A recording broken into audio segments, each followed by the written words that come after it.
Today, Vondell will be discussing how does diet affect mental health.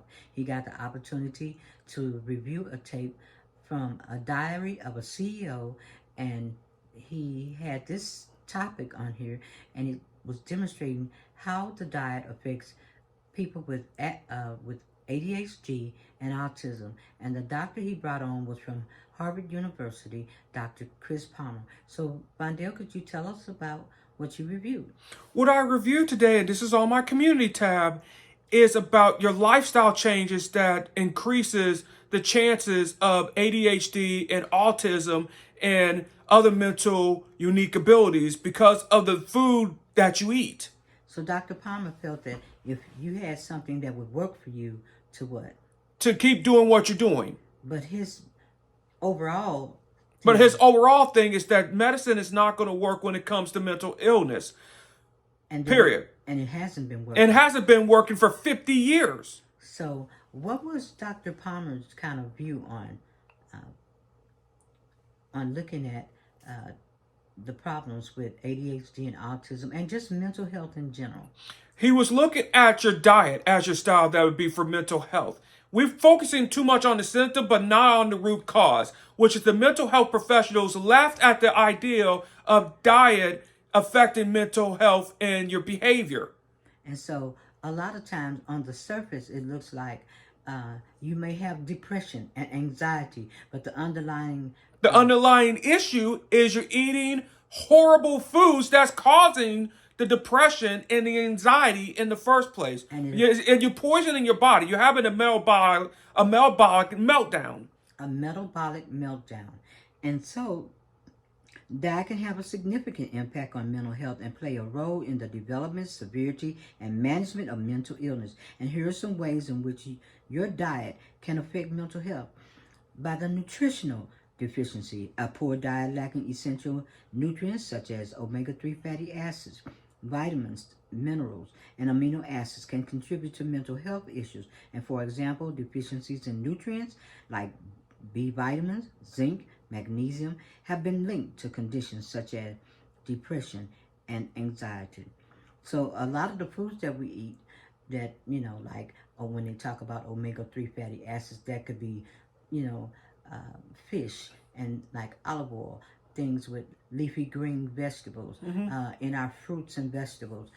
If we have deficiencies in, if we're not eating The properly, proper foods is causing the behavior to get worse and for the depression to get worse and for sadness that you don't want to move. You want to eat foods that make you want to move, that make you want to walk, that make you want to do things.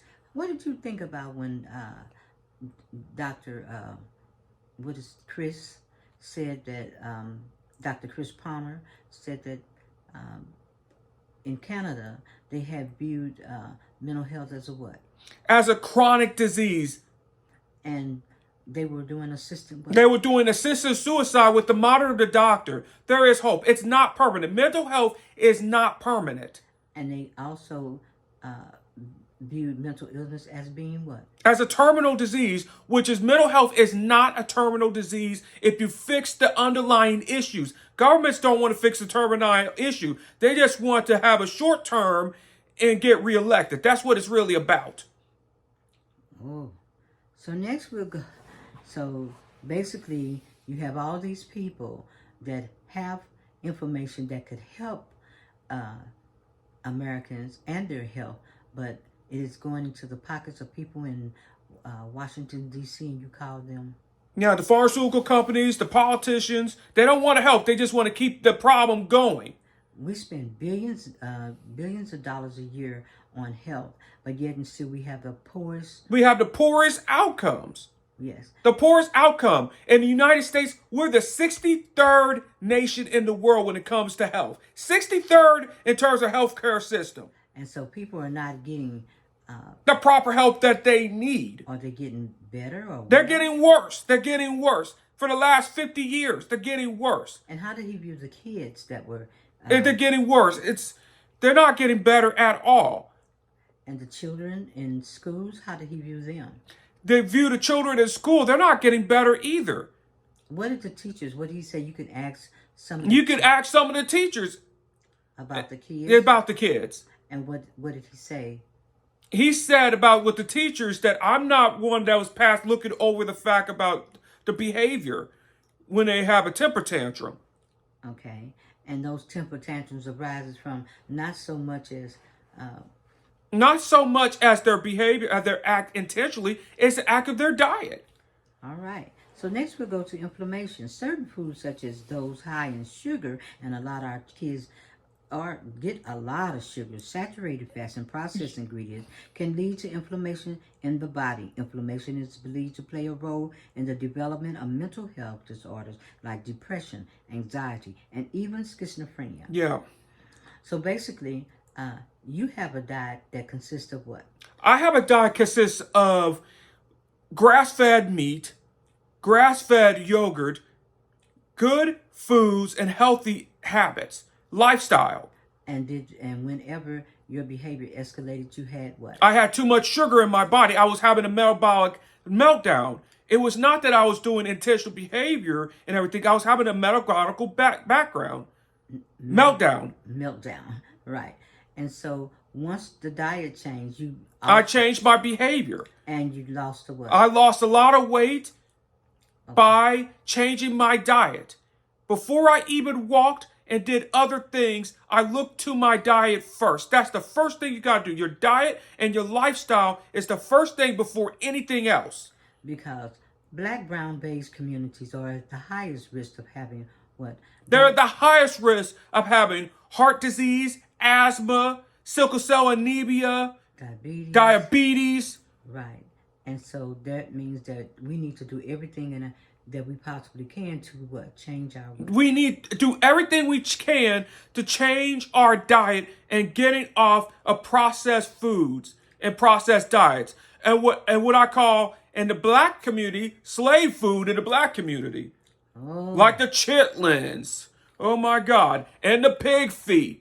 That was never meant for black people. The pig feet and chitlins was survival food fed by the slaves. It was slavery food. All right. So next we have gut-brain connection. The gut microbiome plays a crucial role in mental health, as the gut and brain are connected through the gut and brain axis. A healthy diet that supports a diverse and balanced gut microbiome can positively affect mental health.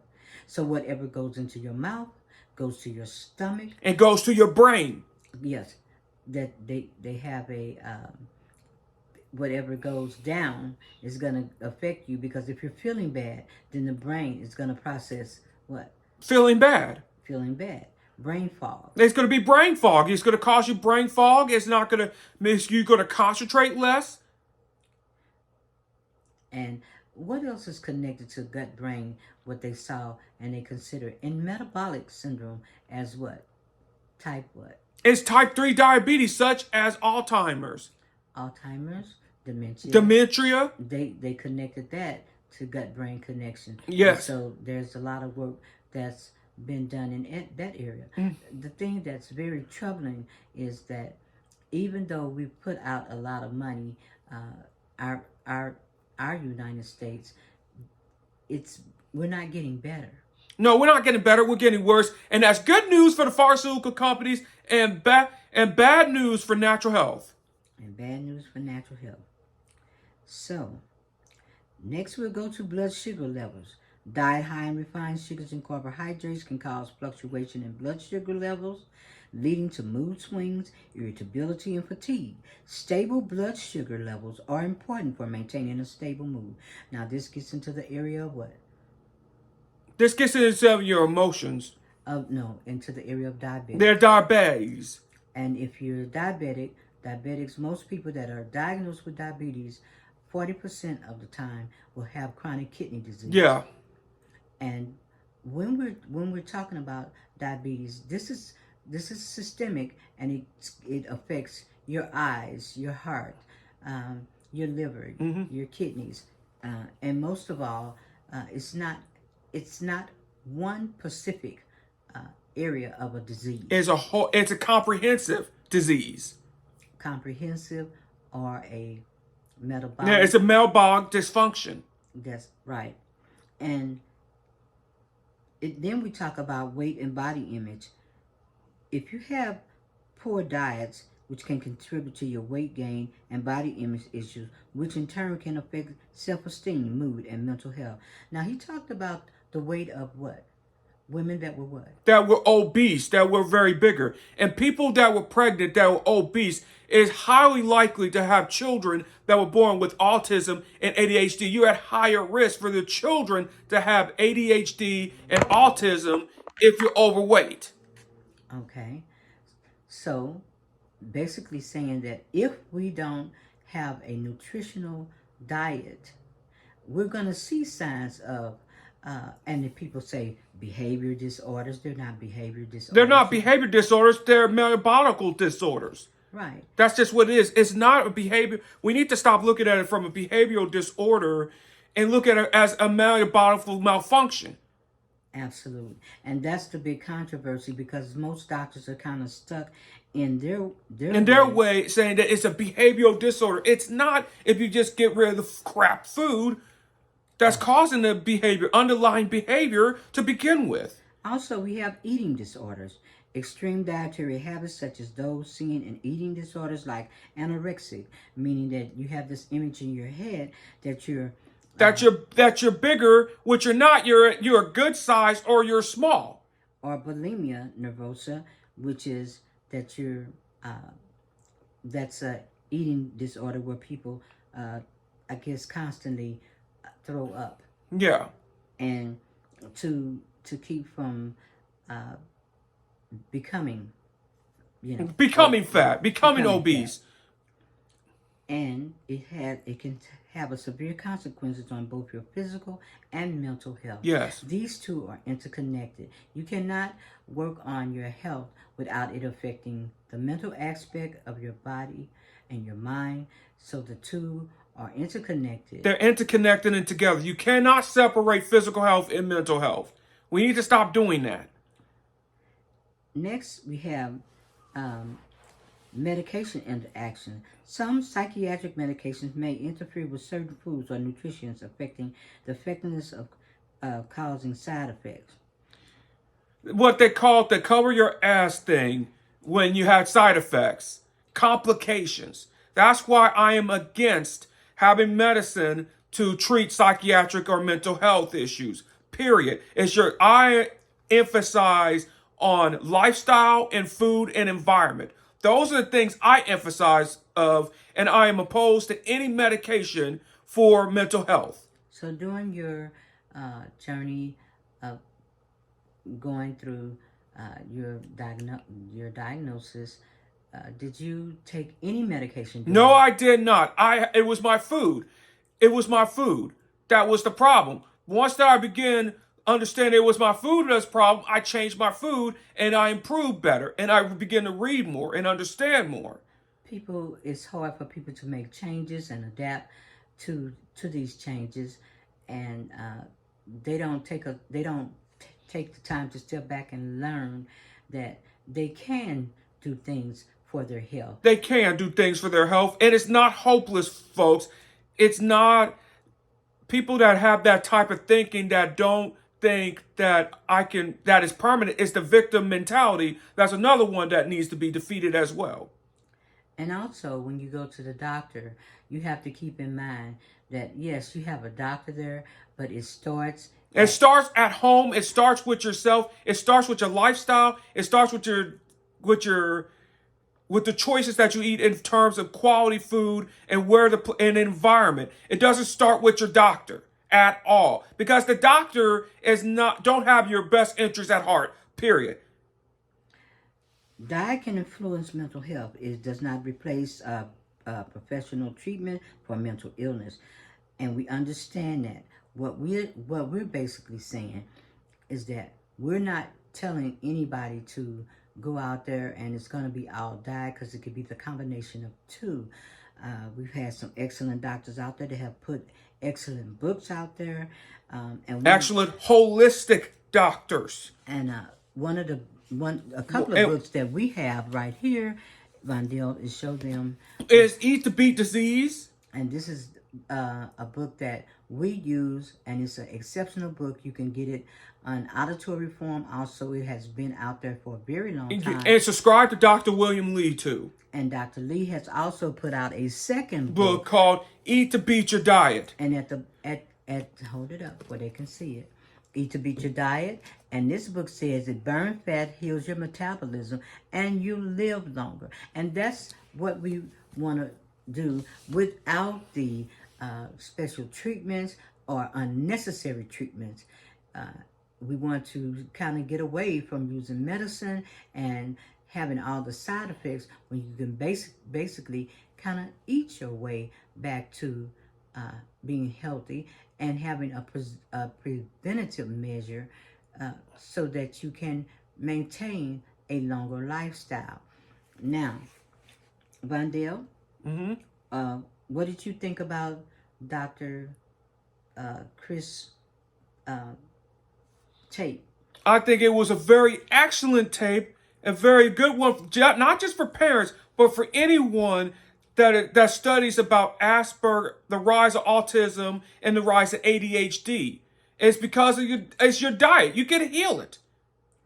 Any exceptionality out there. And it applies to any exceptionalities, not just ADHD or autism, but NLVD, SPD, Wright syndrome, any type of syndrome, any type of unique ability. It's not a disability. It's a unique ability.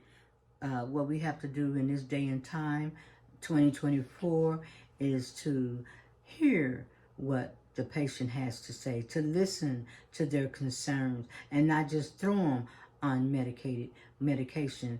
We have to be more dedicated to ourselves, and doctors have to be more dedicated. And if a doctor just doesn't listen to you, and he tries to throw you into medication, you need to fire that doctor today and find a new doctor that fits your values. And that is called a second opinion. It is a second opinion. When you don't agree with what your doctor has to say, move on and get somebody else. So I thought this went out pretty well. And like I said, we're going to show these books again because these are very important. This is Dr. William Lee, MD, Eat to Beat Disease. It's a New York Times bestseller. It burns fat, heal your metabolism, and live longer. And I hope sincerely that A Diary of a CEO can also get Dr. Lee on his platform if he hasn't had him on there already, because this doctor is phenomenal. Also, the second book was This was Eat to Beat Your Disease. We'll do that again. A New Science of How Your Body Can Heal Itself. And that other book that I showed once again, it was Dr. William Lee. Eat to Beat Your Diet. Eat to Beat Your Diet, burn fat, heal your metabolism, and live longer.